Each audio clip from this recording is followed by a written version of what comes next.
கிறிஸ்துக்குள் மிக பிரியமானவர்களே, ஆண்டவராகிய இயேசு கிறிஸ்துவின் இணையற்ற இன்ப நாமத்திலே உங்கள் அனைவருக்கும் அன்பின் நல் வாழ்த்துக்களை தெரிவித்துக் கொள்கின்றேன். டோனாவூர் சேகரத்தின் 127வது ஸ்தோத்திர பண்டிகையை சிறப்பான முறையிலே ஆசரிக்கவும் நம்மையும் நமக்குரியவர்களை அர்ப்பணம் செய்யவும் கர்த்தர் கிருபை செய்தார். ஆண்டவரை நான் ஸ்தோத்திரிக்கின்றேன். நேற்று தினத்திலே நம்முடைய தேசத்தின் 73வது சுதந்திர தினத்தை ஆசரிக்கவும் ஆண்டவர் கிருபை செய்தார். அதற்காக நான் கர்த்தரை ஸ்தோத்திரிக்கிறேன்.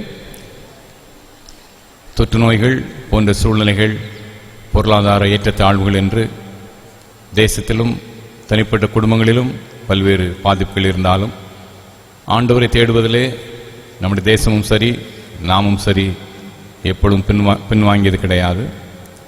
ஆண்டவர் அவருடைய அருள், அவருடைய கிருபை, அவருடைய இரக்கம் நம் முதன்மையானது. எனவே இந்த ஆகஸ்ட் மாதம் 3வது ஞாயிற்றுக்கிழமையிலும் கர்த்தருடைய திருமுகத்தை நாம் நோக்கி நிற்கின்றோம். இந்த ஆராதனை நம்ம எல்லாருக்கும் ஆசீர்வாதமாக இருக்கத்தக்கதாக நாம் யாவரும் தலை தாழ்த்தி பிரார்த்தனை செய்வோம்.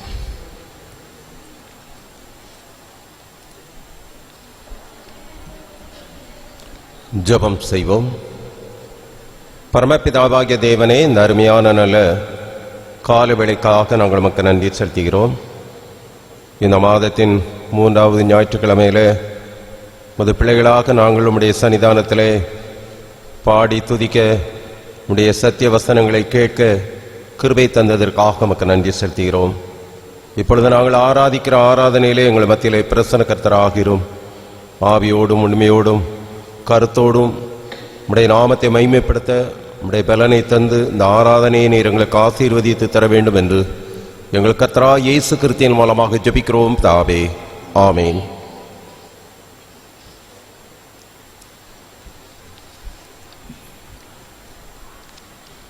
நமது தாய்நாடு, நம்முடைய பாரத தேசம் ஆசீர்வதிக்கப்படத்தக்கதாக நம்முடைய தேசத்தை வாழ்த்தி அருமையான ஒரு தேச வாழ்த்து பாடல் கீதங்களிலே 570வது பாடல்.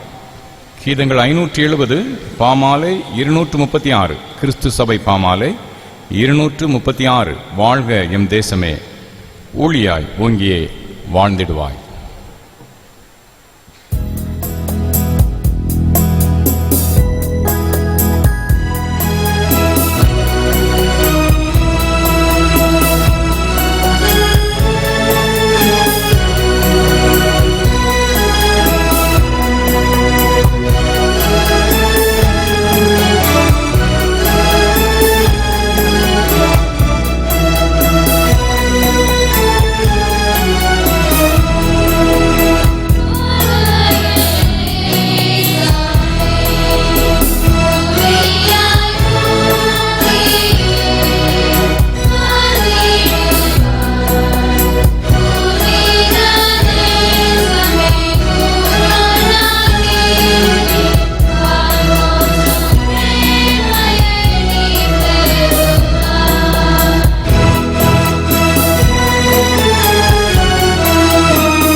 இது கர்த்தர் உண்டு பண்ணின நாள், இதிலே நாம் களிகூர்ந்து மகிழ கடவோம்.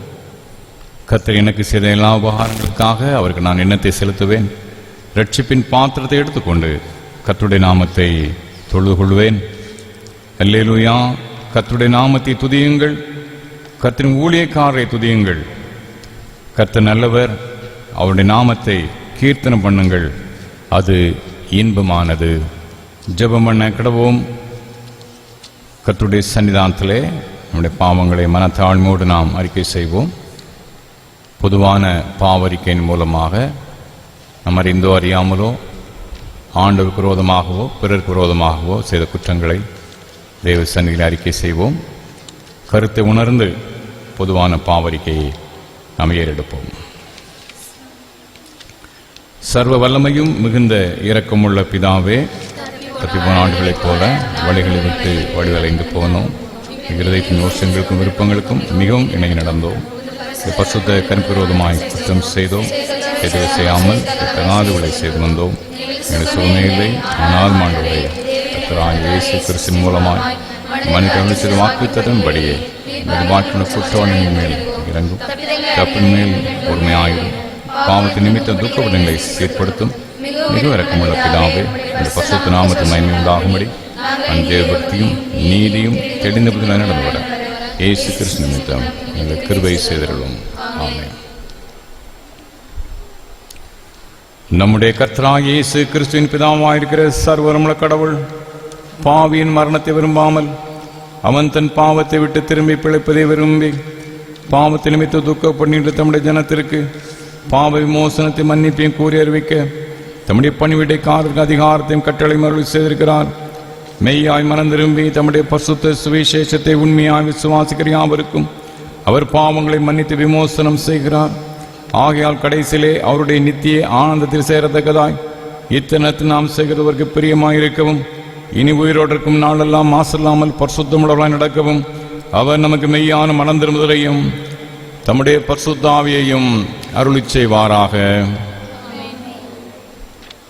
பரமண்டலங்களில் இருக்கிற எங்கள் பிதாவே,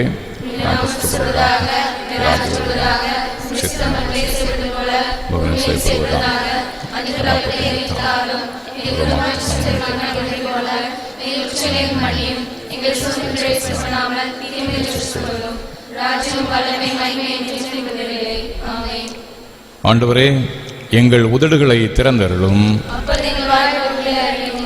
தேவனே, எங்களை ரட்சிக்க விரைவாய் வாரும்.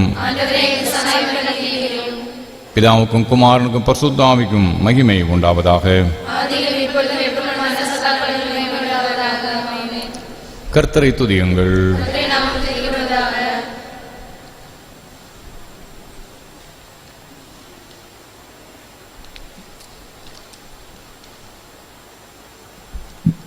முறையே வாசிக்கும்படியாக கொடுக்கப்பட்டுள்ள சங்கீதம் 85ஆம் சங்கீதம். சங்கீதம் 85.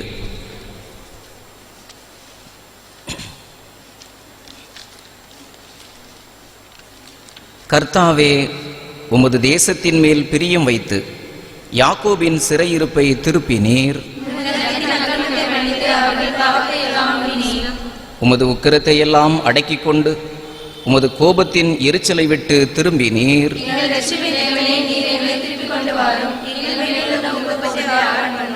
என்றைக்கும் எங்கள் மேல் கோபமாயிருப்பீரோ?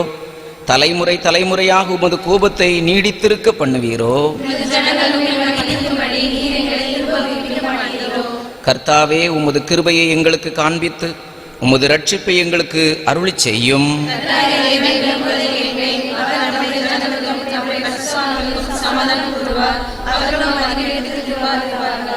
நம்முடைய தேசத்தில் மகிமை வாசமாயிருக்கும்படி அவருடைய ரட்சிப்பு அவருக்கு பயந்தவர்களுக்கு சமீபமாய் இருக்கிறது.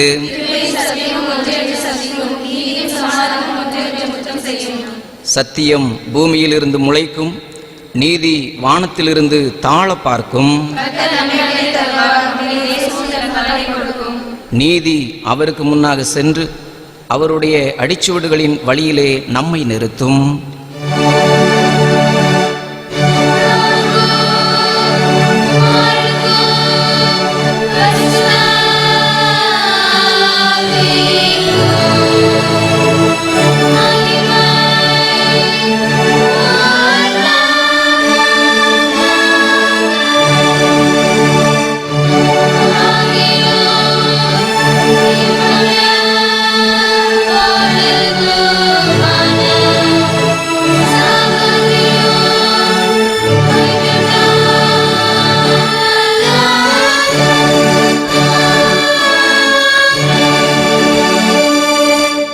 தயவுசெய்து உட்காருங்கள்.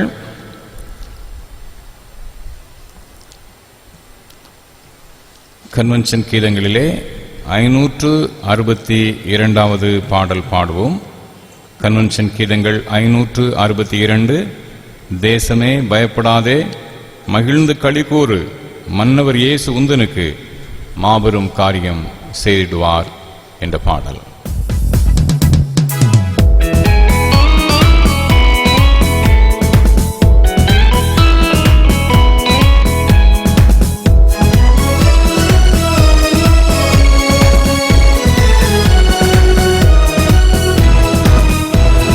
தேசமே பயப்படாதே, மகிழ்ந்து களிகூறு, தேசமே பயப்படாதே, மகிழ்ந்து களிகூறு,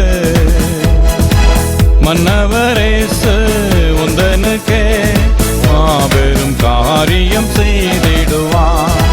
மன்னவரேசு உந்தனுக்கே மாபெரும் காரியம் செய்திடுவார்.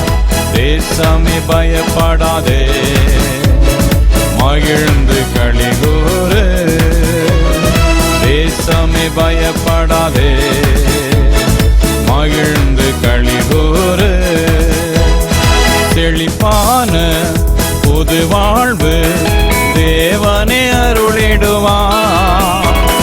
சுக வாழ்வு சமாதானம் சந்தோஷம் தந்திடுவார். செழிப்பான புது வாழ்வு தேவனே அருளிடுவார். சுக வாழ்வு சமாதானம் சந்தோஷம் தந்திடுவார். தேசமே பயப்படாதே, மகிழ்ந்து களிகூறு, தேசமே பயப்படாதே, மகிழ்ந்து களிகூறு, மலை போல வருவதெல்லாம் பனி போல் மறைந்திடுமே, உன்னதரின் கிருபைகளும் உந்தனை சூழ்ந்திடுமே. மலை போல வருவதெல்லாம் பனி போல் மறைந்திடுமே, உன்னதரின் கிருபைகளும் உந்தனை சூழ்ந்திடுமே. தேசமே பயப்படாதே, மகிழ்ந்து களிகூறு, தேசமே பயப்படாதே, மகிழ்ந்து களிகூறு, தேவனுடன் உறவு கொண்டு தினம் தினம் வாழ்ந்திடுவார். இம்மையிலும் மறுமையிலும் இன்பத்தை ருசித்திடுவார். தேவனுடன் உறவு கொண்டு தினம் தினம் வாழ்ந்திடுவார். இம்மையிலும் மறுமையிலும் இன்பத்தை ருசித்திடுவார். தேசமே பயப்படாதே, மகிழ்ந்து களிகூறு, தேசமே பயப்படாதே, மகிழ்ந்து களிகூறு, மன்னவரேசு உந்தனுக்கே மாபெரும் காரியம் செய்திடுவார். மன்னவரேசு உந்தனுக்கே மாபெரும் காரியம் செய்திடுவார். தேசமே பயப்படாதே, மகிழ்ந்து களிகூறு, தேசமே பயப்படாதே, மகிழ்ந்து களிகூறு. தொடர்ந்து திருமறை பகுதி வாசிக்க கேட்போம். வாசிக்கும்படியாக தேர்ந்தெடுக்கப்பட்ட வேத பகுதி யாத்ராகமம் 23ஆம் அதிகாரம் 1ஆம் வசனம் முதல் 9ஆம் வசனங்கள் முடிய. யாத்திராகமம் 23ஆம் அதிகாரம் 1ஆம் வசனம் முதல் 9ஆம் வசனங்கள் முடிய. அபாண்டமான சொல்லை ஏற்றுக்கொள்ளாயாக, கொடுமையுள்ள சாட்சிக்காரனாய் இருக்க ஆகாதவனோடே களவாயாக, தீமை செய்ய திரளான பேர்களை பின்பற்றாதிருப்பாயாக, வழக்கிலே நியாயத்தை புரட்ட மிகுதியானவர்களின் பட்சத்தில் சாய்ந்து உத்தரவு சொல்லாதிருப்பாயாக. வியாட்சியத்திலே தரித்திரனுடைய முகத்தை பாராயாக. உன் சத்துருவின் மாடாவது அவனுடைய கழுதையாவது தப்பிப்போக கண்டால் அதை திரும்ப அவனிடத்தில் கொண்டு போய் விடுவாயாக. உன்னை பகைக்கிறவனுடைய கழுதை சுமையோடே விழுந்து கிடக்க கண்டாயானால் அதற்கு உதவி செய்யாமல் இருக்கலாமா? அவசியமாய் அவனோடே கூட அதற்கு உதவி செய்வாயாக. உன்னிடத்தில் இருக்கிற எளியவனுடைய வியாட்சியத்தில் அவனுடைய நியாயத்தை புரட்டாயாக. கள்ள காரியத்துக்கு தூரமாய் இருப்பாயாக. குற்றமில்லாதவனையும் நீதிமானையும் கொலை செய்யாயாக. நான் துன்மார்க்கனை நீதிமான் என்று தீர்க்க மாட்டேன். பரிதானம் வாங்காதிருப்பாயாக. பரிதானம் பார்வையுள்ளவர்களை குருடராக்கி நீதிமான்களின் வார்த்தைகளை புரட்டும். அந்நியனை ஒடுக்காயாக. எகிப்து தேசத்தில் அந்நியர்களாயிருந்த நீங்கள் அந்நியனுடைய இருதயத்தை அறிந்திருக்கிறீர்களே என்பது வாசிக்கும்படியாக தெரிந்துகொள்ளப்பட்ட வேத பகுதி வாசித்து முடிந்தாயிற்று.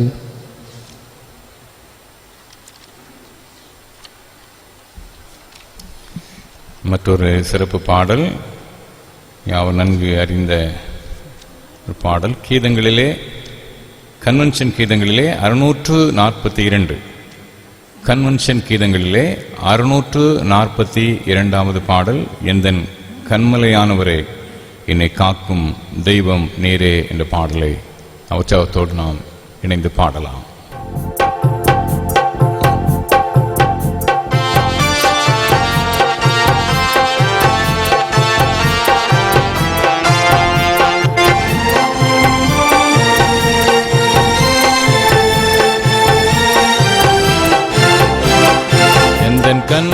கண்மலையானவரே என்னை காக்கும் தெய்வம் நீரே, எந்த கண்மலையானவரே என்னை காக்கும் தெய்வம் நீரே.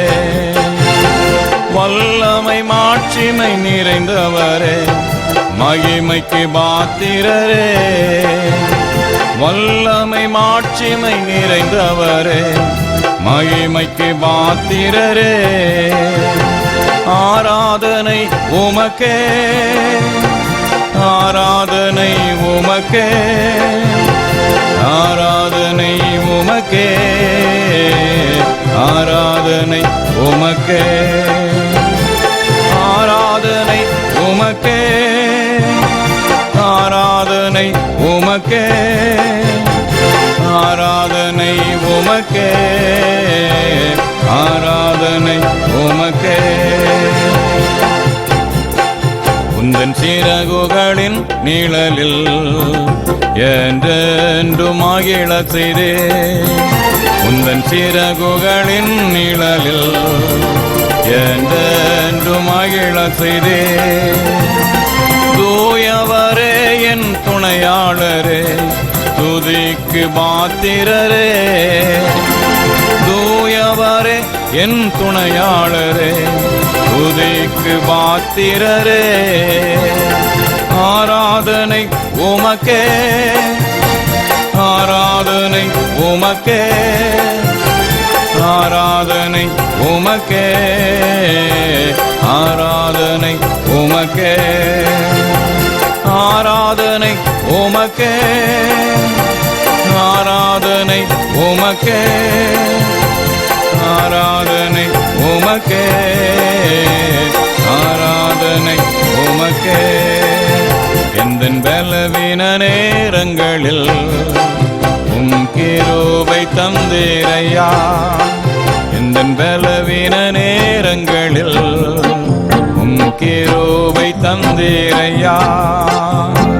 இயேசு ராஜா என்பல நானே எதற்கும் பயம் இல்லையே, இயேசு ராஜா என்பல நானே எதற்கும் பயம் இல்லையே. ஆராதனை உமக்கே, ஆராதனை உமக்கே, ஆராதனை உமக்கே, ஆராதனை உமக்கே, ஆராதனை உமக்கே, ஆராதனை உமக்கே, ஆராதனை உமக்கே, ஆராதனை உமக்கே. எந்தன் உயிருள்ள நாட்களெல்லாம் உம்மை புகழ்ந்து பாடிடுவேன். எந்தன் உயிருள்ள நாட்களெல்லாம் உம்மை புகழ்ந்து பாடிடுவேன். ராஜா நீர் செய்த நன்மைகளை எண்ணியே துதித்திடுவேன். ராஜா நீர் செய்த நன்மைகளை எண்ணியே துதித்திடுவேன். ஆராதனை உமக்கே, ஆராதனை உமக்கே, ஆராதனை உமக்கே, ஆராதனை உமக்கே, ஆராதனை உமக்கே, ஆராதனை உமக்கே, ஆராதனை உமக்கே, ஆராதனை உமக்கே. எந்தன் கண்மலையானவரே, என்னை காக்கும் தெய்வம் நீரே. எந்தன் கண்மலையானவரே, என்னை காக்கும் தெய்வம் நீரே. வல்லமை மாட்சிமை நிறைந்தவரே, மகிமைக்கு மாத்திரரே. வல்லமை மாட்சிமை நிறைந்தவரே, மகிமைக்கு மாத்திரரே. ஆராதனை உமக்கே, ஆராதனை உமக்கே, ஆராதனை உமக்கே, ஆராதனை உமக்கே, ஆராதனை உமக்கே, ஆராதனை உமக்கே, ஆராதனை உமக்கே, ஆராதனை உமக்கே.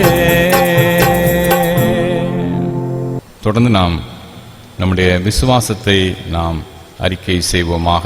அப்போஸ்தலர் விசுவாச பிரமாணத்தின் அடிப்படையிலே நம்முடைய விசுவாசத்தை நாம் அறிக்கை செய்வோம். வானத்தையும் பூமியையும் படைத்த சொல்லப்பிதாமாகிய என்னை சுவாசிக்கிறேன். குமாரனாகிய நான் இயேசுக்கு சுவாசிக்கிறேன். பரிசுத்தாவினாலே கன்வீரால் துருப்பித்து பிறந்தார். அந்த காலத்தில் பாடுபட்டு சிலறிமுண்டு மறித்து அடக்கம் பண்ணப்பட்டு பாதாளத்தில் இறங்கினார். மூன்றாவது நாள் மறித்து நிறுத்தினார். அவர்களுக்கு ஏறி சொல்லப்பிதாவாகிய வலது வாசி வீட்டிருக்கிறார். உயிரோரி மறித்தவர் ஞாயிற்றுக்கு வருவார். பரிசுத்தாவை விசுவாசிக்கிறேன். பொதுவாக பரிசுத்த சபையும் சொந்த ஐக்கியமும் பாவ மன்னிப்பும் சரீரம் வைத்தது நித்திய ஜீவனுடன் விசுவாசிக்கிறேன். பிதா குமாரன் பரிசுத்தாவின் நாமத்தினாலே ஆமென். ஆண்டவராகிய இயேசு கிறிஸ்துவின் இணையற்ற இன்ப நாமத்திலே உங்கள் அனைவருக்கும் அன்பின் நல் வாழ்த்துக்களை தெரிவித்துக் கொள்கின்றேன். ஆகஸ்ட் மாதம் இந்த 3ஆம் ஞாயிற்றுக்கிழமையிலே கர்த்தருடைய கிருபையும் இரக்கமும் உங்களை சூழ்ந்து கொள்ளத்தக்கதாக இறை நாமத்திலே உங்களை வாழ்த்துகிறேன். நேற்றைய தினத்திலே நம்முடைய இந்திய நாட்டின் நம்முடைய தேசத்தின் 73வது சுதந்திர தினத்தை நாம் ஆசரித்தோம்.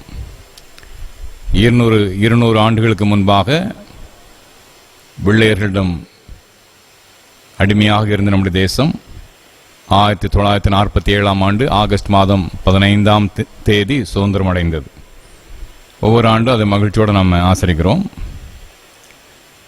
அருமையான ஒரு தேசம், பலதரப்பட்ட மக்கள், ஏராளமான மொழிகளை பேசுகின்ற மக்கள் வசிக்கின்ற ஒரு சிறப்பான நாடு இந்திய தேசம். நம்முடைய கலாச்சாரம், நம்முடைய தோற்றங்கள், நம்முடைய நிறங்கள், நம்முடைய மொழிகள், நம்முடைய பண்பாடுகள், நிறைய வித்தியாசமான ஒரு நாடு நம்முடைய தேசம். நல்ல செழிப்பான ஒரு நாடும் கூட. நம்முடைய தேசத்தில் பலதரப்பட்ட மக்கள் இருக்கிறாங்க. குறிப்பாக ஒரு 2-3 பிரிவாக பிரிக்கணும்னா, ஒன்று தேசத்தின் வளர்ச்சிக்காக உழைக்கின்ற மக்கள் இல்லையா, தேசத்தின் வளர்ச்சிக்காக. விவசாயிகள், தேசத்தின் வளர்ச்சியில் அவங்களுடைய பங்கு மிக மிக முக்கியமானது இல்லையா. விவசாய பணி அது மிக முக்கியமானது. தொழிற்சாலைகளில் வேலை செய்கிறவங்க, அது ஒரு முக்கியமான பணி. கட்டட வேலைகள் செய்கின்ற மக்கள், அது ஒரு முக்கியமான பணி. இவர்களை போன்ற ஏராளமான தொழிலாளர்கள் தேசத்தின் வளர்ச்சிக்காக கடினமாக உழைத்து கொண்டிருக்கிறார்கள். தங்களுடைய சொந்த தேவைகளுக்காக என்றாலும் அடிப்படையில் தேசத்தின் வளர்ச்சிக்காக தான் இதெல்லாம் துணை புரிகிறது.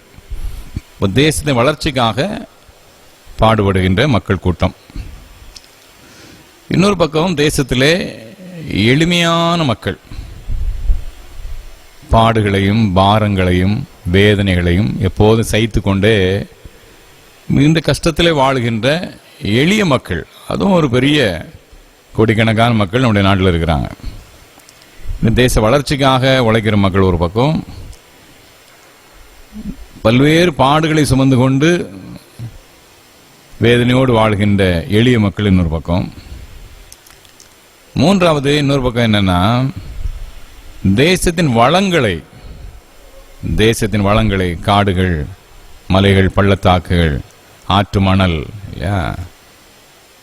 பாறைகள், மலைகள் எல்லாத்தையும் அங்கே சர்வநாசம் பண்ணி தேசத்தின் வளங்களை கொள்ளையிட்டு தங்களுடைய குடும்பங்களுக்காக சம்பாதிக்கின்ற அப்படி ஒரு கூட்டம். தேச வளர்ச்சிக்காக செயல்படுற ஒரு கூட்டம், பல்வேறு பாடுகளையும் வேதனைகளையும் சகித்து கொண்டு வாழ்கின்ற எளிய மக்கள் நிறைந்த ஒரு கூட்டம்.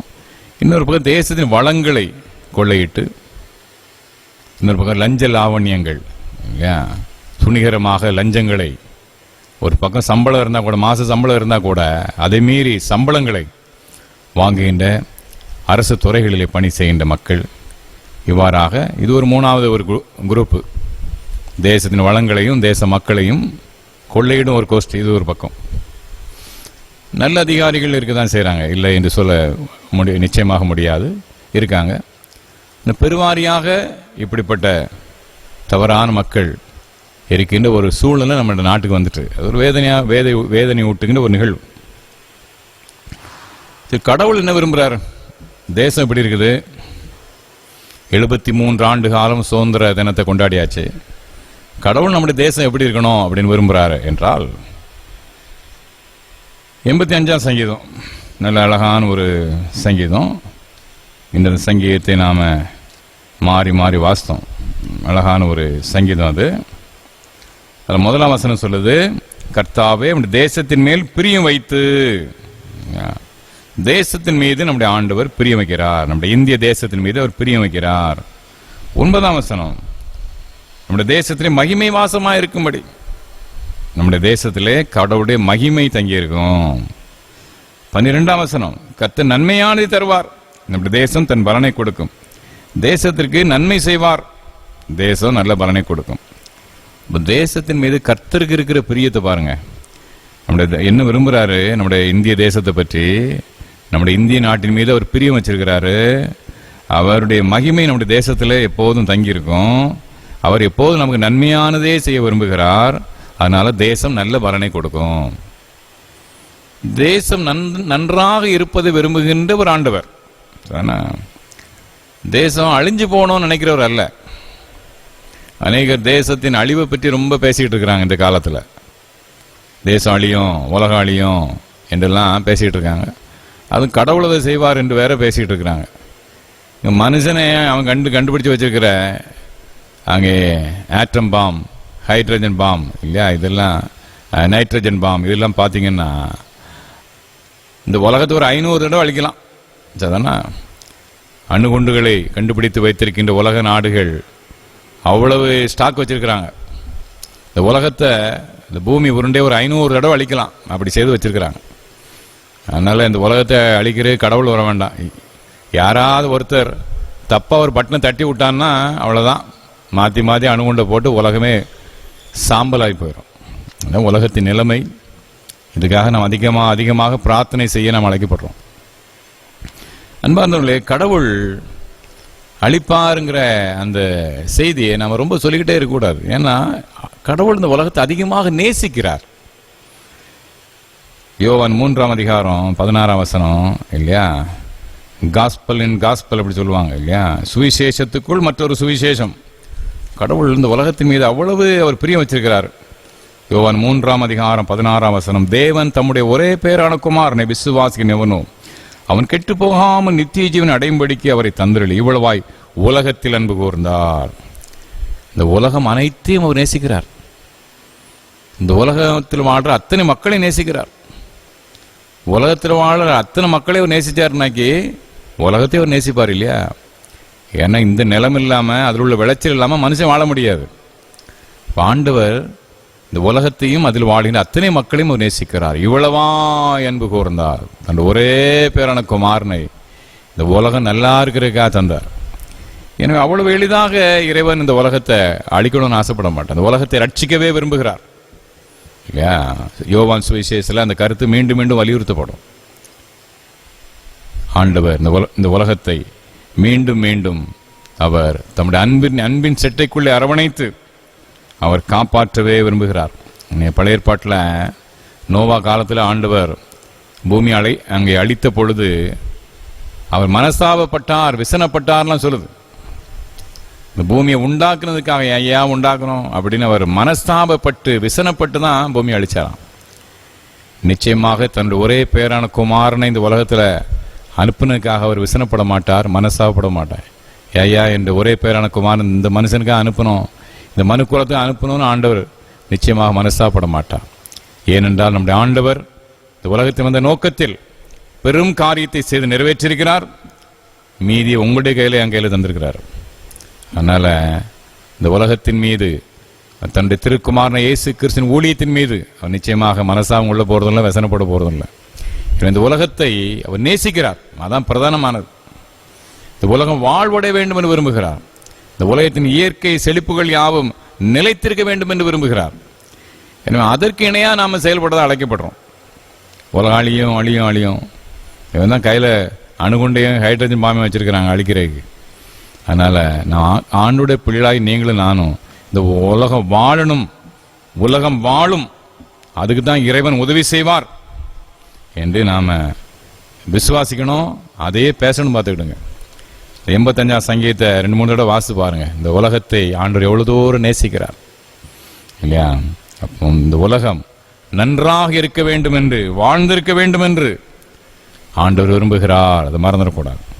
முதல் குறிப்பு, தேசம் நன்றாக இருக்க இறைவன் விரும்புகிறார். 1. 2வது, தேசத்தில் நீதி வாசம் பண்ண விரும்புகிறார். அது மிக மிக முக்கியமானது. தேசத்தில் நீதி வாசமா இருக்கணும். பாவ வாசமா இருக்கிறத அவர் விரும்பல. பாவமும் அக்கிரமும் துன்மார்க்க செயலும் வாசமா இருக்கிறதை ஆண்டவர் விரும்பல. பதிலாக நீதி வாசமா இருக்க விரும்புகிறார். 85ஆம் சங்கீதம் 10ஆம் வசனம், கிருபையும் சத்தியமும் ஒன்றை ஒன்று சந்திக்கும், நீதியும் சமாதானம் ஒன்றை ஒன்று முத்தம் செய்யும் இல்லையா? அவன் நம்முடைய தேசத்துல மகிமை வாசமா இருக்கணும்னாக்கி என்னெல்லாம் இருக்கணுமாங்க? கிருபை, சத்தியம், நீதி, சமாதானம். உன்னதமான காரியங்களை ஆண்டு விரும்புறாரு.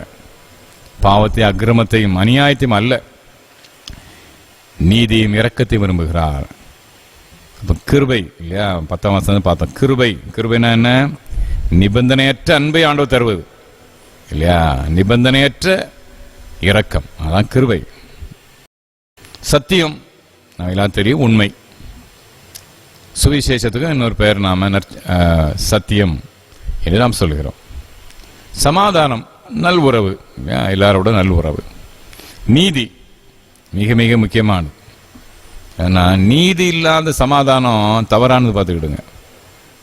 சில இடங்கள்ல ரொம்ப சமாதானமா இருக்காங்க, இப்ப பரவாயில்லையா முன்னால விட இப்போ எவ்வளவு சமாதானமா இருக்காங்க, அமைதியா இருக்காங்கன்னு சொல்லுவாங்க. ஆனா நீதி இருக்காது, உள்ளுக்குள்ள புழுங்கிக்கிட்டே இருப்பாங்க. நீதியோடு கூடிய சமாதானம் தான் சரியான ஒன்று. நீதியும் சமாதானமும் ஒன்றை ஒன்று முத்தம் செய்யும். நீதியும் சமாதானம் இணைஞ்சிருக்கணும். நீதி இல்லாம சமாதானமா இருக்கேன், அமைதியா இருக்கேன் என்றால் பிரயோஜனம் இல்லை. உள்ள குமரிக்கொண்டே இருப்பார்கள். நம்முடைய பாரத தேசத்துல, நம்முடைய தேசத்துல நீதி இருக்கணும், ரொம்ப முக்கியம். பார்த்துக்கிடுங்க. பழைய ஏற்பாட்டின் காலத்துல தீர்க்கதரிசிகள் இந்த நீதி இல்லாத சமுதாயத்தை ரொம்ப கடிந்து கொள்கிறார்கள். நீதிக்கு அவ்வளவு முக்கியத்துவம் கொடுக்கிறாங்க. குறிப்பாக இந்த 8ஆம் நூற்றாண்டு, கிறிஸ்துக்கு முன் 8ஆம் நூற்றாண்டுல இஸ்ரவேல் நாட்டில் நீதியே இல்லை. அநியாய சூழ்நிலைகள், ஏராளமான குற்றங்கள், ஏற்றத்தாழ்வுகள், அநீதியான அமைப்புகள். அது நிமித்தமாக அங்கே மீகா தீர்க்கதரிசி சொல்றாரு பாருங்க, மீகா 6ஆம் அதிகாரம் 8ஆம் வசனத்துல, மனுஷனே நன்மை இன்னதென்று அவர் உனக்கு அறிவித்திருக்கிறார், நியாயம் செய்து இரக்கத்தை சிநேகித்து உன் தேவனுக்கு முன்பாக மனத்தாழ்மையாய் நடப்பதை அல்லாமல் வேற எண்ணத்தை கர்த்தர் கேட்கிறார். கர்த்தர் வாண்ட வேற எதுவா கேட்கிறாரு? நீ நியாயம் செய்து இரக்கத்தை சிநேகித்துக் கொள். வேற ஒண்ணு வேண்டாம் எனக்கு, நீ வேற எதுவும் எனக்கு தர வேண்டாம். நியாயம் செய், இரக்கத்தை சிநேகி. ஆண்டவர் அவ்வளவு தூரம் அந்த நீதி நியாயத்துக்கு அவர் முக்கியத்துவத்தை கொடுக்கிறத நான் பார்க்கிறோம். ஆமோஸ் தீர்க்கதரிசி புஸ்தகத்திலையும் அதே போல மற்றொரு வசனம் வருவதை நீங்க பார்க்கலாம். ஆமோஸ் தீர்க்கதரிசி புத்தகம் 5ஆம் அதிகாரம் 22 பார்த்தீங்கன்னா 21 வாசிக்கிறேன். உங்கள் பண்டிகைகளை பகைத்து வருகிறேன், உங்கள் ஆசரிப்பு நாட்கள் எனக்கு பிரியமில்லை, உங்கள் தகன பலிகளையும் போஜன பலிகளையும் எனக்கு படைத்தாலும் நான் அங்கீகரிக்க மாட்டேன், கொழுமையான உங்கள் மிருகங்களின் ஸ்தோத்திர பலிகளை நான் நோக்கி பார்க்க மாட்டேன், உன் பாட்டுகளின் இறைச்சலை என்னை விட்டு அகற்று, உன் வீணைகளின் ஓசை நான் கேட்க மாட்டேன். எல்லாம் வழிபாடு, எல்லாம் ஆராதனை சம்பந்தப்பட்டது. அது ஒண்ணுமே எனக்கு வேண்டாம். என்ன வேணுமா எனக்கு கடவுளுக்கு? நியாயம் தண்ணீரை போலவும் நீதி வற்றாத நதியை போலவும் புரண்டு வர கடவுது. இயேசு கிறிஸ்து சொல்றாரு, இது பழைய ஏற்பாட்டில் இருக்குது, தீர்க்கதரிசிகள் அப்படி மட்டும் நினைச்சாங்க. இயேசு கிறிஸ்துவும் சுவிசேஷ திட்டம் தெளிவா சொல்றாரு இல்லையா? தசம பாகமும் அது இதெல்லாம் எனக்கு வேண்டாம், இரக்கத்தை சிநேகிக்கிறேன், பலியை அல்ல இரக்கத்தை சிநேகிக்கிறேன். இயேசு திட்டமும் தெளிவா சொல்றார். அன்பானவர்களே, தேசத்துல நீதி வாசம் பண்ணுவதை கடவுள் விரும்புறார். தேசத்தை நேசிக்கிறாரு, தேசத்தின் மக்களை நேசிக்கிறாரு, இந்த இயற்கையின் எல்லா வளங்களையும் ஆண்டவர் நேசிக்கிறாரு. அதே நேரத்தில் நீதி வாசம் பண்ண விரும்புகிறார். பழைய ஏற்பாட்டில் ஆண்டவருக்கு ரொம்ப பிரியமான ஒரு மனிதர்கள் ஒருத்தன் தாவீது இல்லையா? என் தாசன் அப்படிம்பாரு, தாசன் ஆகிய தாவீது. அப்ப அவர் தப்பு பண்றான். தன்னுடைய குடிமகனாகிய தன்னுடைய நாட்டின் குடிமகன் உரியா இவனுக்கு தொண்டு செய்யறான். படையில சேர்ந்து தாவீதுக்கு தொண்டு செய்கின்ற உரியா அவனை கொன்று அவன் மனைவியவன் கவர்ந்து கொள்கிறான். தாவீது ராஜா தனக்கு தொண்டு செய்கின்ற, தனக்கு சேவகம் செய்கின்ற அங்கே உரியாவை கொன்று அவன் மனைவியை தனக்காக கவர்ந்து கொள்கிறான், பத்சேபாளை. சும்மா விடல ஆண்டவர். ஆண்டவர் திட்டமும் தெளிவுமாக நாத்தான் மூலம் பேசுகிறார். நாத்தான் மூலமாக ஆண்டவர் அங்கே பேசுவதை நீங்க பார்க்கலாம். நீ அந்த மனிதன், நீ குற்றவாளி என்று ஆண்டவர் திட்டமும் தெளிவா பேசுறார். தன்னுடைய தாசன், தனக்காக உழைச்சவன், தனக்காக சாம்ராஜ்யத்தை கட்டினவன், அப்படிலாம் ஆண்டவர் பார்க்கல. அநீதி செய்த பொழுது கண்டிக்கப்படுகிறான்.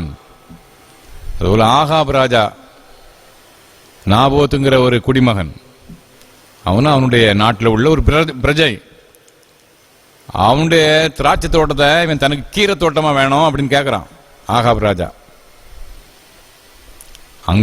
அங்கே நாபோத் அதை மறுத்து விடுகிறான். அவன் ஒரு எளிய சாதாரணமான மனிதன். ஆனா முன்னோட்டு வந்த சொத்து அது. போட்டேன், தாத்தா அப்பா அம்மாட்டு வந்த சொத்து, அதை நான் தர முடியாது, அது என்னுடைய சுதந்திரம், அது என்னுடைய பிறப்புரிமை, அது அதான் தர முடியாதுன்னு சொல்றான். அப்படி மனைவியா ஏசபேல் அவனை கொன்று அந்த நாபோத்தின் திராட்சை தோட்டத்தை எடுத்துக்கிட்டாங்க. கடவுள் சொல்றாரு, நாபோத்தின் ரத்தம் சிந்தப்பட்ட இடத்துல ரத்தம் சிந்தும். அப்படிதான் நடந்தது. பெரிய ராஜாவாச்சு ஆகாபு, பெரிய ராஜா. அவன்கிட்டெல்லாம் போய் ஏதாவது அங்கே கர்த்தருடைய வார்த்தை சொல்ல முடியுமான்னு யோசிக்கல. எலியா தீர்க்கதரிசி சென்று சொல்றாரு, நாபோத்தின் ரத்தம் சிந்தப்பட்ட இடத்துல உன் ரத்தம் சிந்தும், நீ அநீதி செய்திருக்கிறாய். ஆண்டவர் நீதியின் மீது அவ்வளவு ஒரு அங்கே வேகம் கொள்றதை நான் பார்க்கிறோம். அநீதி செய்வதை ஆண்டவர் கடிந்து கொள்கிறார். நீ பைபிள்ல அநேக பகுதிகளில் அங்கே அநீதி செய்வதற்கு எதிராக கடவுளுடைய அங்கே கோபமான வார்த்தைகள் அங்கே புரண்டு வருவதை நீங்க பார்க்கலாம். தேசத்திலே நீதி வாசமாயிருக்க ஆண்டவர் விரும்புகிறார். அன்பார்ந்தவர்களே, ஆண்டவர் ராஜாவுக்காக அல்ல, ஆளுகை செய்பவர்களுக்காக அல்ல, பாதிக்கப்பட்டவனுக்காக பேசுகிறார். பாதிக்கப்பட்ட மக்களுக்காக குரல் கொடுக்கிறார். அதை நாம் என்னால் நம்முடைய மனசுல வச்சிருக்கணும். இப்போ முதலாவதாக நம்முடைய தேசத்தை குறித்து கடவுளுடைய விருப்பம் என்ன? நம்முடைய இந்திய நாட்டை குறித்து அல்லது இந்த உலகத்தில் உள்ள அத்தனை நாட்டையும் குறித்து கடவுளுடைய விருப்பம் என்ன? தேசங்கள் நல்லா இருக்கணும்னு நினைக்கிறார் ஆண்டவர். தேசம் அழிச்சிடணும் ஒழிச்சிடணும் என்பது அவருடைய சித்தம் அல்ல. தேசம் நன்றாக இருக்க வேண்டும், அதான் ஆண்டவருடைய விருப்பம். இரண்டாவதாக தேசத்தில் நீதி வாசம் பண்ணணும்னு விரும்புகிறார். நல்லா இருக்கணும்னு விரும்புகின்ற ஆண்டவர் தேசத்திலே நீதி வாசம் பண்ண வேண்டும், அதையும் ஆண்டவர் விரும்புகிறார். அதுக்கு விரோதமாக செயல்படுவோர் யாராக இருந்தாலும், தாவீதாகவே இருக்கட்டும், அவனுக்கும் தண்டனை உண்டு. அன்பார்ந்தவர்களே, நாம் நீதி வாசம் பண்ணுகின்ற ஒரு சமூகத்தை கட்டி எழுப்புகின்ற இந்த பணிகளை நாம் ஈடுபடணும். மூணாவது குறிப்பாக தான் தேச வளர்ச்சிக்காக இணைந்து செயல்பட அழைக்கப்படுறோம். அப்போ கடவுள் நம்முடைய நாட்டை குறித்து என்ன நினைக்கிறாரு, என்ன விரும்புகின்றார்? தேசம் நன்றாக இருக்க விரும்புகின்றார். இரண்டாவதாக தேசத்திலே நீதி வாசம் பண்ண வேண்டும் என்று விரும்புகின்றார். மூன்றாவதாக தேச வளர்ச்சிக்கு என்று நாம் இணைந்து செயல்பட வேண்டும் என்று விரும்புகிறார். தேச வளர்ச்சிக்காக நாம் இணைந்து செயல்பட வேண்டும். யாரோட? கடவுளோட இணைந்து செயல்படணும். இறைவனோடு இணைந்து நாம் செயல்பட நாம் அழைக்கப்பட்டோம். இந்த 85ஆம் சங்கீதத்தில் நீங்கள் பார்த்தீங்கன்னா அங்கே 8ஆம் வசனத்தில், கர்த்தராய் தேவன் விளம்புவதை கேட்டேன், அவர் தம்முடைய ஜனங்களுக்கு தம்முடைய பரிசுத்தவான் சமாதானம் கூறுவார், அவர்கள் மதிகேட்டுக்கு திரும்பாதிருப்பார்களாக. இப்போ நாம் மதிகேட்டுக்கு பெறக்கூடாது, இறைவனோடு இணைந்து செயல்படணும்னாக்கி மதிகேடான காரியத்தில் நாம் ஈடுபடக்கூடாது. ஒன்று. 9ஆம் வசனத்தில், நம்முடைய தேசத்தில் மகிமை வாசமாக இருக்கும்படி அவருடைய ரட்சிப்பு அவருக்கு பயந்தவர்களுக்கு சமீபமாக இருக்கிறது. கடவுள் பயம் இருக்கணும். கடவுள் பயம் மிக மிக மிக முக்கியமானது. கடவுள் பயம்னா ஏதோ இருட்டை கண்டோ, சின்ன பிள்ளைகள் பயப்படும் அல்லவா, இருட்டை கண்டு பயப்படும், அதில் பூச்சி போட்டுகளை கண்டு பயப்படும். அப்படி அல்ல. கடவுள் பயங்கிறது என்ன? தீமையை வெறுப்பது இல்லையா? நீதிமொழிகள் 3ஆம் அதிகாரம் 7ஆம் வசனத்தில் வாசிக்கிறோம், நீ உன்னை ஞானி என்று எண்ணாதே, கர்த்தருக்கு பயந்து தீமையை விட்டு விலகு. இப்போ கர்த்தருக்கு பயப்படுங்கிறது இருட்டை பார்த்து பயப்படுற மாதிரி இல்லை, அது தீமையை விட்டு விலகுவது. அந்த பயம், கடவுள் பயம் நமக்கு அவசியம். தீமையை விட்டு விலகுகின்ற அந்த பயம். யாத்ராகமம் 23ஆம் அதிகாரம் இல்லையா, அதை நாம் இந்த நாளிலே நாம் வாசிக்க கேட்டோம். அதில் அந்த 9ஆம் வசனம், யாத்ராகமம் 23ஆம் அதிகாரம் 9ஆம் வசனம் இவ்வாறு சொல்லுது. யாத்ராகமம் 23 9ஆம் வசனம், அந்நியனை ஒடுக்காயாக எகிப்து தேசத்திலே அந்நியனாக இருந்த நீங்கள் அந்நியனுடைய இருதயத்தை அறிந்திருக்கிறீர்களே. இஸ்ரவேல் மக்கள் எகிப்து தேசத்தில் அடிமையாக இருந்தாங்க பார்த்தீங்களா, 400 வருஷ காலம். அதனால இனி நீ அந்நியனை ஒடிக்காத. நீ ஒரு அந்நியனா எவ்வளவு கஷ்டப்பட்ட யோசித்து பாரு. ஒரு அந்நியனுடைய இதயம் உனக்கு தெரியும். எனவே அவ்வாறு செய்யாது. அப்ப ஆண்டவர் இஸ்ரவேல் மக்களுக்கு எகிப்திலிருந்து விடுதலை கொடுத்த உடனே வாழ்க்கை நல்லா என்ஜாய் பண்ணுங்க, சந்தோஷமா இருங்க, நீ வச்சதான் வருஷ, அப்படி இல்லை. நீ எப்படி அடிமைத்தனத்திலே கஷ்டப்பட்டாய் அப்படி பிறன் கஷ்டப்படாதபடி அவனுக்கு உதவி செய். எப்போதும் அந்த செய்தி வேதத்தில் வந்துகிட்டே இருக்கும், பார்த்துக்கிடுங்க. நாம் ஆசீர்வதிக்கப்படுவது மட்டுமல்ல, ஆசீர்வதிக்கப்பட்ட நாம் பிறருக்கு ஆசீர்வாதமா இருக்கணுங்கிற செய்தி அங்கே வேதத்தின் முதல் பகுதியிலிருந்து கடைசி வரைக்கும் வருது. நீ அந்நியனா இருந்து கஷ்டப்பட்டாய், பிறர் அந்நியனா இருக்கவனை கஷ்டப்படாதபடி பார்த்துக்க. இன்னொரு வசனத்தை நான் சொல்லி முடிக்கிறேன். எண்ணாகமம் 35ஆம் அதிகாரம் 34ஆம் வசனம், எண்ணாகமத்தின் புத்தகம் 35ஆம் அதிகாரம் 34ஆம் வசனம், நீங்கள் குடியிருக்கும் என் வாசஸ்தலமாகிய தேசத்தை தீட்டுப்படுத்த வேண்டாம். கர்த்தராய் நான் இஸ்ரவேல் புத்திரர் நடுவே வாசமாயிருக்கிறேன். என் தேசத்தை நீங்கள் தீட்டுப்படுத்த வேண்டாம். எதால தீட்டுப்படுத்தினாங்க? முந்தின வசனங்களை பார்த்தீங்கன்னாக்கே ரத்தத்தினாலே. ரத்தத்தை சிந்துதல் தேசத்தை தீட்டுப்படுத்த அப்படிங்கிறார். ரத்தத்தை சிந்துவது, பிறனுடைய ரத்தத்தை சிந்துவது, அநியாயமாய் சிந்துவது. அங்க நியாயமா சிந்துறதெல்லாம் அங்க இருக்குது எண்ணாம புத்தகத்துல. அநியாயமாய் மனிதனுடைய ரத்தம் சிந்தப்படும் போது தேசம் தீட்டுப்படும் அப்படிங்கிறார். அன்பார்ந்த சகோதர சகோதரிகளே, தேசம் தீட்டுப்படாதபடி பாதுகாக்கப்பட நாம் அழைக்கப்படுறோம்.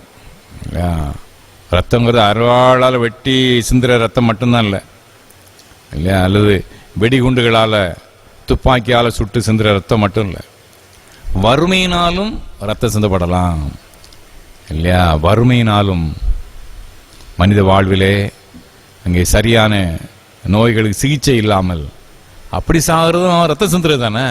ரத்தம்னாக்கி அப்படியே ரத்தம் அங்கே சரையில் சிந்துருங்கிற அர்த்தம் இல்லை, உயிர் போகிறது அவ்வளோதான். உயிர் போகிறது தான் அதுக்கு அவனுடைய அர்த்தம். வறுமையிலே வாடி மனிதன் அழிந்து போவது, சரியான நோய் சிகிச்சையின்றி அழிந்து போவது, மரித்து போவது எல்லாமே ரத்த சிந்துறது தான். இதெல்லாம் பெரும்பாலும் பார்த்தீங்கன்னா அரசாங்கத்தின் கடமைகள், அரசு கடமைகள் தான். மேலை நாடுகள் அதை அழகா செய்கிறாங்க. வரி வாங்குறது அவங்க தானே, மக்களிடமிருந்து வரிகளை பெற்றுக்கொள்வது அரசாங்கம். லட்சக்கணக்கான கோடி வருமானம் அரசுக்கு போகுது. அதில் நீங்கள் நம்முடைய நாட்டை எடுத்துக்கிட்டாக்கி தமிழ்நாடு, கேரளா, கர்நாடகா, ஆந்திரா, குஜராத், மகாராஷ்டிரா, இப்படி ஒரு டெல்லி, அவ்வளோ ஒரு 6-7 ஸ்டேட்டு. அங்கே கிட்டத்தட்ட பாதிக்கு மேலே வரி நம்ம தான் கொடுக்குறோம். ஒரு 6-7 ஸ்டேட்டு தான் அவ்வளோதையும் கொடுக்குறோம். மொத்தம் இருக்குது 30க்கு மேலே ஸ்டேட் இருக்குது. நாம் தான் பெரிய அளவில் வரி கொடுக்குறோம். அதுக்காக நம்ம ஆண்டவருக்கு நன்றி செலுத்தணும். ஏன்னா எப்போதுமே கிறிஸ்தவத்தில் பெற்றுக்கொள்வதை விட கொடுக்கறது தான் பெருசு, வாங்குவதை விட கொடுப்பதே பாக்கியம். அப்போஸ்தலர் 20 வாசிப்போம். ஆனால் பெற்றுக்கொள்வதே கொடுக்கறது பெரிய பாக்கியம்தான். நம்முடைய தமிழகம் போன்ற முன்னேறிய மாநிலங்கள் நம்ம அதிகமாக கொடுக்குறோம் இந்திய தேசத்துக்கு, அது சந்தோஷமான ஒரு காரியம். ஆனால் வரி வாங்குகின்ற அரசு மக்கள் நலத்தின் மீது நல்ல முறையில் செயல்படணும். அதுக்காக நான் பிரார்த்தனை செய்யணும். மேலை நாடுகள், ஐரோப்பிய நாடுகள், அமெரிக்கா போன்ற நாடுகளில் இந்த சமுதாய கண்ணோட்டம் ரொம்ப ஜாஸ்தி பார்த்துக்கிடுங்க.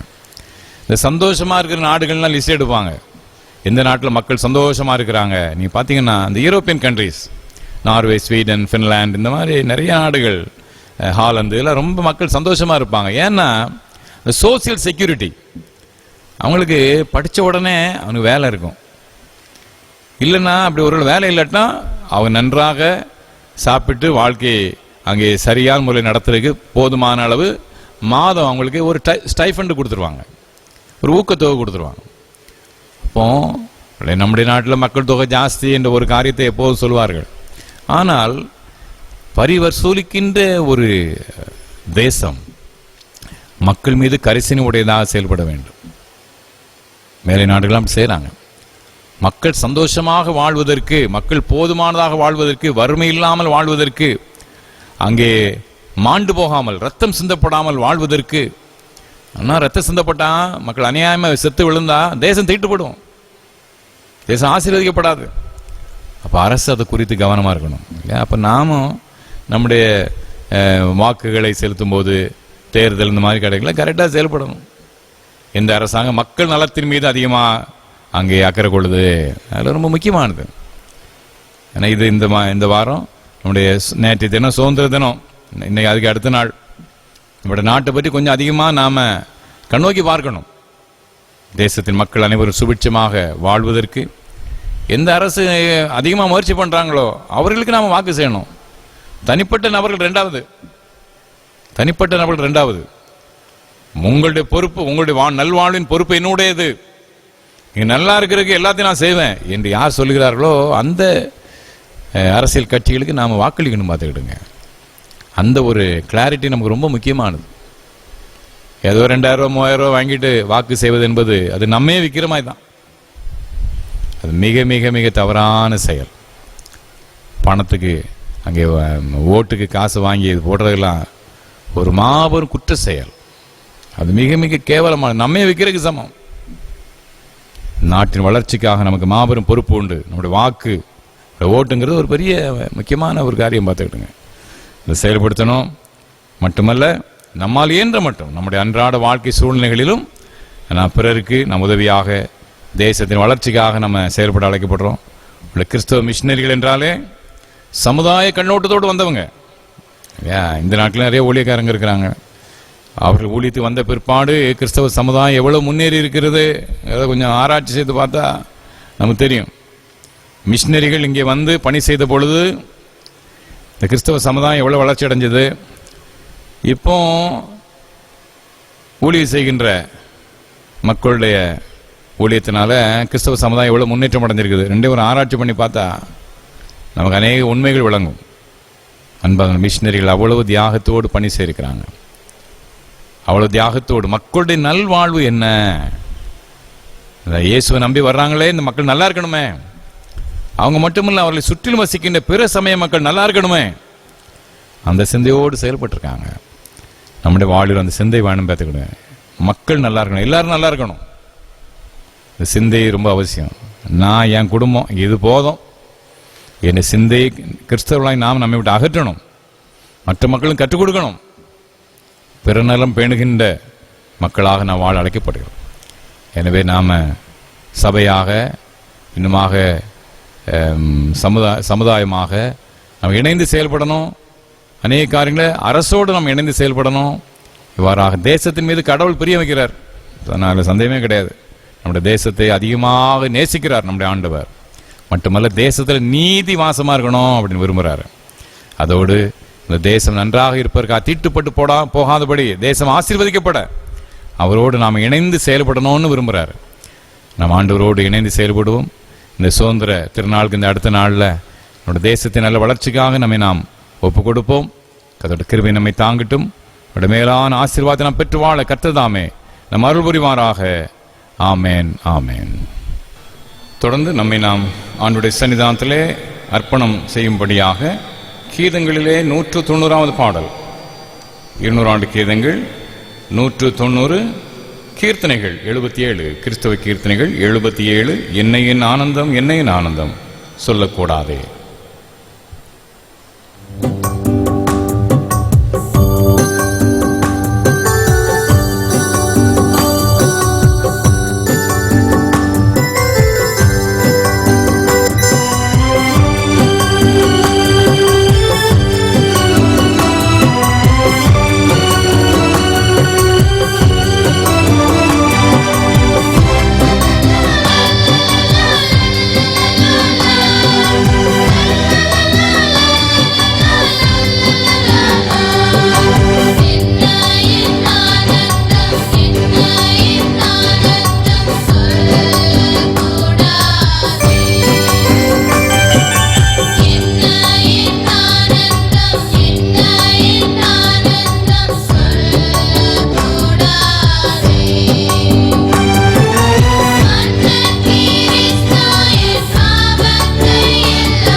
ஜெபம் பண்ண கடவோம்.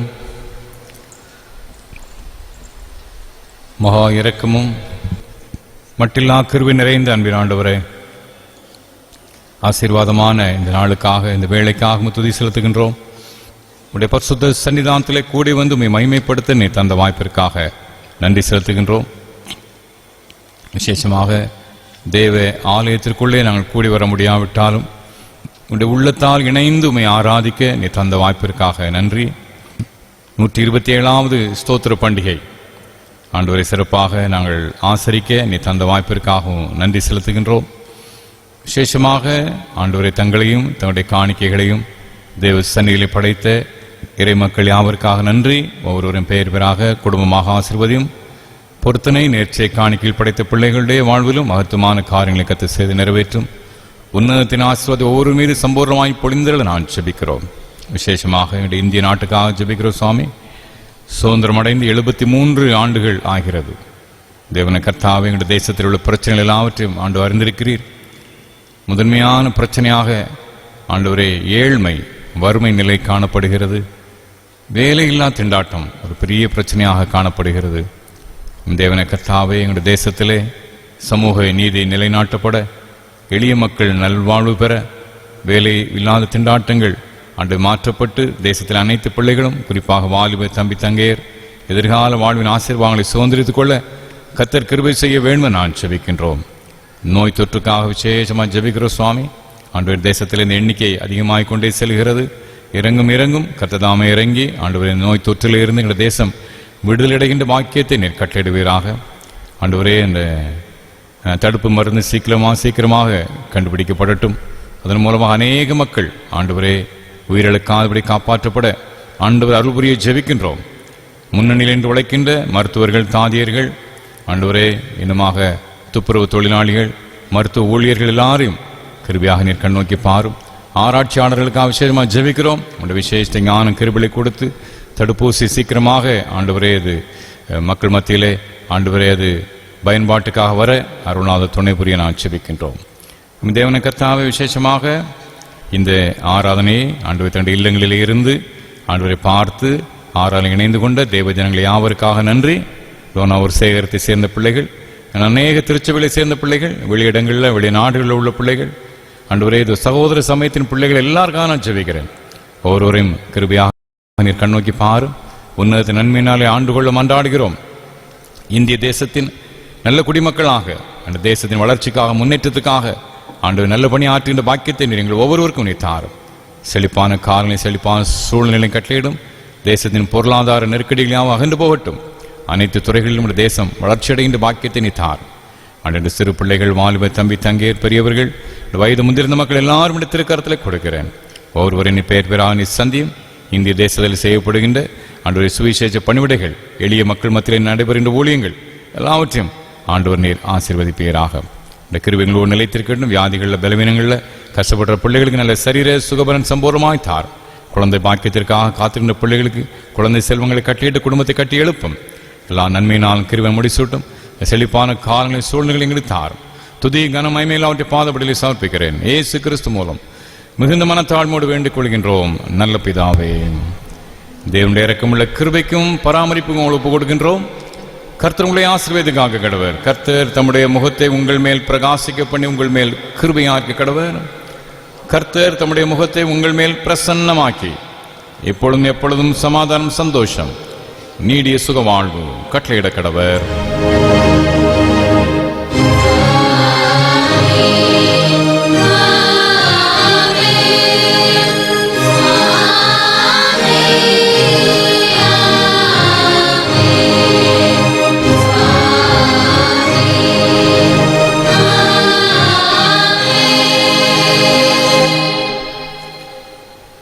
நிறைவு கீதமாக கீதங்கள் 36வது பாடல், சங்கீதம் 150 சங்கீதம் பாடலாக நாம் பாடுவோம். கீதங்களிலே 36வது பாடல்.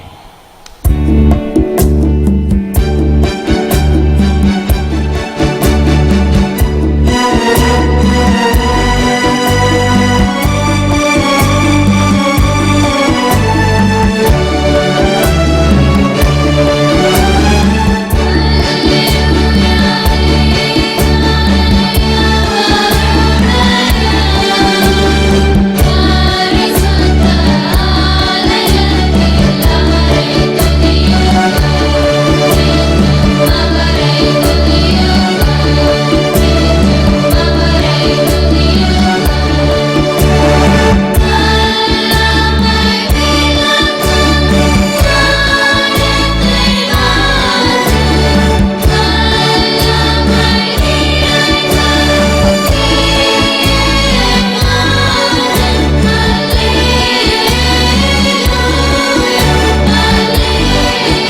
ஜெபம் பண்ண கடவோம்.